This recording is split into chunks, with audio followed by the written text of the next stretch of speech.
तर ज्या 6 खासदारांनी उद्धव ठाकरेंची साथ सोडली त्यातील एक म्हणजे खासदार संजय दिना पाटील। संजय दिना पाटील यांच्या घराबाहेर पोलीस बंदोबस्तामध्ये वाढ झाली आहे। संजय दिना पाटील आता एकनाथ शिंदे यांच्या सोबत आहेत, तर दिल्लीमध्ये ऑपरेशन टायगरच्या घडामोडींना एकीकडे वेग येतोय तर दुसरीकडे खासदार संजय दिना पाटील यांच्या घराबाहेर मात्र शुकशुकाट दिसतोय। संजय दिना पाटील यांचं गजबजलेलं कार्यालय आज ओस पडलंय। ठाकरेंच्या शिवसेनेचे ईशान्य मुंबईचे खासदार संजय दिना पाटील हे ऑपरेशन टायगरच्या चर्चेत असतानाच त्यांच्या निवासस्थान आणि कार्यालयाबाहेर शांतता दिसतेय। नेहमी नागरिक आणि कार्यकर्त्यांच्या गर्दीनं गजबजलेलं हे ठिकाण आज तुलनेनं ओस पडल्याचं चित्र आहे।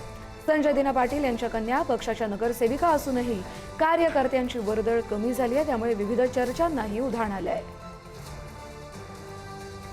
राज्यात सध्या ऑपरेशन टायगर राबवलं जाते आणि यामध्ये आपण जर पाहिलं तर ठाकरेंच्या शिवसेनेचे खासदार हे शिंदेंच्या संपर्कात आहेत आणि दिल्लीमध्येही या सगळ्या संदर्भातल्या राजकीय घडामोडींना वेग आलेला आपल्याला पाहायला मिळतो। मात्र मी सध्या उभा आहे मुंबईमध्ये, ईशान्य मुंबईमध्ये, आणि ईशान्य मुंबईचे खासदार ठाकरेंच्या शिवसेनेचे संजय दिना पाटील यांच्या निवासस्थानी मी सध्या आहे। इथे सकाळपासून आपण जर पाहिलं तर शुकशुकाट पाहायला मिळत होता। मात्र ज्या काही राजकीय घडामोडींना वेग आला आणि त्यानंतर ज्या पद्धतीने पत्रकार परिषदा दिल्लीमध्ये झाला, ज्या पद्धतीने आता सध्याच्या ज्या घडामोडी, राजकीय घडामोडींना वेग येतोय, ज्या पद्धतीने सांगितलं जाते की ठाकरेंच्या शिवसेनेचे 7 खासदार जे आहेत ते शिंदे सोबत जाणार आहेत। 19 जूनला वर्धापन दिनी ते जाणार आहेत। त्याच पार्श्वभूमीवर आपण जर पाहिलं तर आता संजय दिना पाटील यांच्या घरासमोर आपण जर पाहिलं तर पोलिसांचा हा बंदोबस्त वाढलेला पाहायला मिळतोय। आणि त्याचबरोबर या संपूर्ण परिसरात सकाळपासून शुकशुकाट होती। आता त्यांचे कार्यकर्ते जे आहेत ते सुद्धा इथे यायला सुरुवात झाली। दुसरीकडे आपण पाहू शकतो या सगळ्याच पार्श्वभूमीवर जे खासदार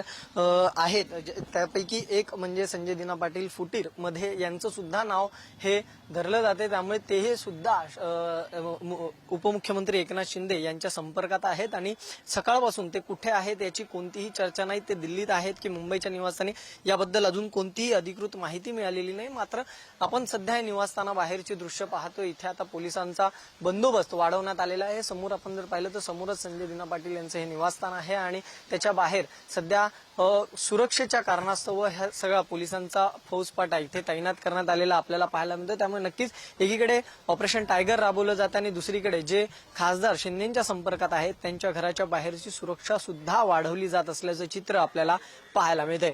व्हिडिओ जर्नलिस्ट विकास खवळेसह मी धनंजय दळवी, पुढारी न्यूज, मुंबई।